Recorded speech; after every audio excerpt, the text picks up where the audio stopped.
Welcome to my channel.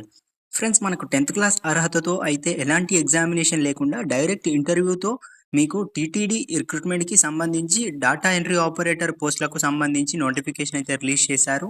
Friends, ఒకసారి details గనుక చూసినట్టయితే ఫస్ట్‌గా వేకెన్సీస్ ఓవర్‌వ్యూ చూస్తే ఫస్ట్‌గా కంపెనీ నేమ్ వచ్చేసి Sri Venkateswara institute of medical sciences SVIMS నుంచి అయితే నోటిఫికేషన్ అయితే రిలీజ్ చేశారు. Friends, medical officer, staff nurse, ANM, mammography technician, cardiovascular technician grade 2 పోస్టులు మరియు data entry operator, public relations officer, electrician and driver సంబంధించి 26 వేకెన్సీస్ అయితే కేటాయించారు. ఫ్రెండ్స్, కాంట్రాక్టెడ్ బేసిస్ ఫ్రెండ్స్ ఇవి. ఏజ్ లిమిట్ వచ్చేసి 18 సంవత్సరాల నుండి 42 సంవత్సరాల మధ్య ఉన్న అభ్యర్థులు అయితే 10థ్ క్లాస్ నుంచి డిగ్రీ మధ్య ఉన్న అభ్యర్థులు అప్లై చేసుకోవచ్చు అని మెన్షన్ చేశారు. ఫ్రెండ్స్, అంటే ఆ పట్టా పొంది ఉన్న అభ్యర్థులు అయితే అప్లై చేసుకోవచ్చు అని మెన్షన్ చేశారు. ఫ్రెండ్స్, శాలరీ వచ్చేసి 28,200 నుండి 60,000 వరకు ఇవ్వడం జరుగుతుంది అని మెన్షన్ చేశారు. స్టార్ట్ డేట్ వచ్చేసి అప్లికేషన్‌కి 19థ్ ఫిబ్రవరి 2026 నాడు స్టార్ట్ అయింది. డెడ్‌లైన్ వచ్చేసి 23 ఫిబ్రవరి 2026 వరకు ఉంటుంది అని మెన్షన్ చేశారు. ఫ్రెండ్స్, అప్లికేషన్ మోడ్ వచ్చేసి వాక్ ఇన్ ఇంటర్వ్యూ ద్వారా మీరు అయితే అప్లై చేసుకోవాల్సి ఉంటుంది అని మెన్షన్ చేశారు. ఎడ్యుకేషనల్ క్వాలిఫికేషన్స్ చూసే ముందు ఒక చిన్న రిక్వెస్ట్ ఫ్రెండ్స్, మీరు గనుక మన ఛానల్‌ని ఇప్పటివరకు సబ్స్క్రైబ్ చేసుకోకపోతే వెంటనే కింద కనిపిస్తున్న రెడ్ కలర్ సబ్స్క్రైబ్ బటన్‌పై ట్యాప్ చేసి పక్కనే వచ్చే బెల్ ఐకాన్‌పై కూడా ట్యాప్ చేయండి. ఫ్రెండ్స్, మెడికల్ ఆఫీసర్‌కి సంబంధించి క్వాలిఫికేషన్ చూసినట్టయితే ఎంబీబీఎస్ అయితే డిగ్రీ ఎగ్జామినేషన్ క్వాలిఫై అవ్వాల్సి ఉంటుంది అని మెన్షన్ చేశారు. లేకుంటే ఎంబీబీఎస్ ఉంటుంది కదా, అదైతే మినిమమ్ ఒక రికగ్నైజ్డ్ ఎంసీఐ యాక్ట్ ప్రకారం 1956 యాక్ట్ ప్రకారం అయితే మీరు అయితే ఒక పట్టా పొంది ఉండాలని మెన్షన్ చేశారు. ఫ్రెండ్స్, స్టాఫ్ నర్సెస్ వచ్చేసి బీఎస్సీ నర్సింగ్ అయితే పూర్తి చేసి ఉండాలి రికగ్నైజ్డ్ యూనివర్సిటీ నుండి అని మెన్షన్ చేశారు.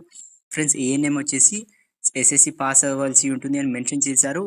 And ANM or MPHW training course అయితే కంపల్సరీ తీసుకోవాల్సి ఉన్న అభ్యర్థులు అయితే అప్లై చేసుకోవచ్చు అని మెన్షన్ చేశారు. మామోగ్రఫీ టెక్నీషియన్‌కి చూసినట్టయితే బీఎస్సీ డిగ్రీ చేసి ఉండాలి రికగ్నైజ్డ్ యూనివర్సిటీ అని మెన్షన్ చేశారు. విత్ డిప్లొమా ఇన్ మెడికల్ ఇమాజి ఇమేజింగ్ టెక్నాలజీ అని మెన్షన్ చేశారు. ఫ్రెండ్స్, అందులో చేసిన వాళ్ళైతే అప్లై చేసుకోవచ్చు అని మెన్షన్ చేశారు. కార్డియోవాస్కులర్ ఆర్ టెక్నీషియన్ గ్రేడ్ 2 పోస్టులు చూసినట్టయితే బీఎస్సీ అయితే బీఎస్సీలో పూర్తి చేసి ఉండాలి. అది కూడా రికగ్నైజ్డ్ యూనివర్సిటీ అని మెన్షన్ చేశారు. అండ్ పీజీ డిప్లొమా అయితే చేసి ఉండాలి. ఇన్ కార్డియోవాస్కులర్ టెక్నాలజీలో పూర్తి చేసి ఉండాలని మెన్షన్ చేశారు. డేటా ఎంట్రీ ఆపరేటర్‌కి చూసినట్టయితే బ్యాచిలర్ డిగ్రీ పొంది ఉండాలి అని మెన్షన్ చేశారు. రికగ్నైజ్డ్ యూనివర్సిటీ నుండి అని మెన్షన్ చేశారు. కంప్యూటర్ అప్లికేషన్స్ నాలెడ్జ్ అయితే కంపల్సరీ రావాలి అని మెన్షన్ చేశారు. పబ్లిక్ రిలేషన్స్ ఆఫీసర్‌కి చూసినట్టయితే డిగ్రీ పొంది ఉండాలి రికగ్నైజ్డ్ యూనివర్సిటీ నుండి అని మెన్షన్ చేశారు.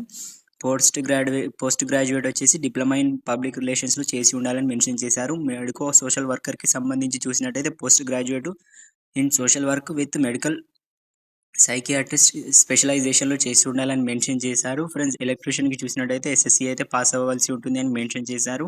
డ్రైవర్ పోస్ట్‌కి వచ్చేసి చూస్తే ఎస్ఎస్సీ పాస్ అవ్వాల్సి ఉంటుంది అని మెన్షన్ చేశారు. Next, heavy motor vehicle licence అయితే కంపల్సరీ ఉండాలని మెన్షన్ చేశారు. మంత్లీ సాలరీ వచ్చేసి ఫ్రెండ్స్, ఒక్కొక్క పోస్ట్‌కి ఒక్కొక్క విధంగా ఇవ్వడం జరుగుతుంది. స్టార్టింగ్ 27,500 నుండి 60,000 దాకా ఉంటుంది అని మెన్షన్ చేశారు. ఏజ్ లిమిట్ వచ్చేసి అన్నిటికి మాక్సిమం ఏజ్ వచ్చేసి 42 ఇయర్స్ లోపు ఉన్న అభ్యర్థులు అయితే అప్లై చేసుకోవచ్చు అని మెన్షన్ చేశారు. ఏజ్ రిలాక్సేషన్ వచ్చేసి ఎస్సీ, ఎస్టీ వాళ్ళకు అయితే 5 ఇయర్స్ ఇచ్చారు. బీసీ వాళ్ళకి కూడా 5 ఇయర్స్ ఇచ్చారు. ఈడబ్ల్యూఎస్ వాళ్ళకి కూడా 5 ఇయర్స్ అయితే కేటాయించడం జరిగింది. ఫ్రెండ్స్, అప్లికేషన్ ఫీజు చూసినట్టయితే ఎలాంటి ఫీజు అయితే కేటాయించలేదు. సెలక్షన్ ప్రొసీడ్యూర్ వచ్చేసి ఒరిజినల్ సర్టిఫికేట్స్ ఆధారంగా మీ ఆధార్ కాపీ ప్రూఫ్ అన్ని క్వాలిఫికేషన్స్ చూసి, ఎక్స్‌పీరియన్స్ చూసి, అన్నిటికి చూసి అంటే మీకు అయితే వాక్ ఇన్ ఇంటర్వ్యూలో అయితే మీకు చెప్పడం జరుగుతుంది అని మెన్షన్ చేశారు. అప్లికేషన్ అయితే సబ్మిట్ అంటే అప్లికేషన్ ఎలా చేసుకోవాల్సి ఉంటుందంటే అప్లికేషన్ వచ్చేసి ఎస్‌విఐఎంఎస్ వెబ్‌సైట్‌లో అయితే మీరు అయితే అప్లికేషన్ ఫామ్‌ని డౌన్‌లోడ్ చేసుకోవాల్సి ఉంటుంది. దానికి అటాచింగ్‌గా government issued ID proof, Aadhaar card, age proof, SSC certificates, educational certificates, medical council registration certificate ఉంటుంది కదా, ఎక్స్‌పీరియన్స్ సర్టిఫికేట్స్, ఇలా అన్ని సర్టిఫికేట్స్‌ని అయితే అటాచ్ చేసి మీరు అయితే committee hall, old director officer Shri Venkateswara institute of medical sciences, Alipiri road, Tirupati వరకు అయితే మీరు వెళ్ళవలసి ఉంటుంది. 517507కి అయితే మీరు వాక్ ఇన్ ఇంటర్వ్యూకి అయితే అటెండ్ కావాల్సి ఉంటుంది అని మెన్షన్ చేశారు.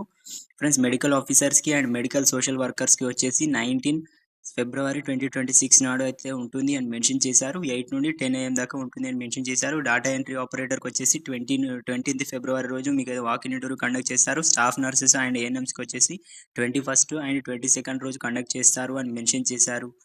ఫ్రెండ్స్, అదర్ స్టాఫ్ ఉంటుంది కదా, వాళ్ళకు అయితే అండ్ ఇంక్లూడింగ్ డ్రైవర్స్ ఇవి అన్ని పోస్టులకు వచ్చేసి వాళ్ళకు 23 రోజు అయితే అలో చేయడం జరుగుతుంది అని మెన్షన్ చేశారు. ఫ్రెండ్స్ మీకేమైనా డౌట్స్ ఉంటే నేను కింద కామెంట్ చేయండి. వీలైనంత త్వరగా నేను రిప్లై ఇవ్వడానికి ట్రై చేస్తాను. లేకుంటే అప్లికేషన్ పీడిఎఫ్ అయితే కింద ప్రొవైడ్ చేశాను. మీరు అక్కడ నుండి వెళ్లి చెక్ చేసుకోండి. ఫ్రెండ్స్ మీ ఫ్రెండ్స్‌లో ఎవరికైనా ఫ్యామిలీ వాళ్ళకి షేర్ చేయండి. వాళ్ళకి కూడా హెల్ప్‌ఫుల్‌గా ఉంటుంది. మరిన్ని ఇలాంటి అప్డేట్స్ డైలీ రావాలి అంటే మన ఛానెల్‌ని అయితే తప్పకుండా సబ్స్క్రైబ్ చేసుకోండి ఫ్రెండ్స్. Thank you.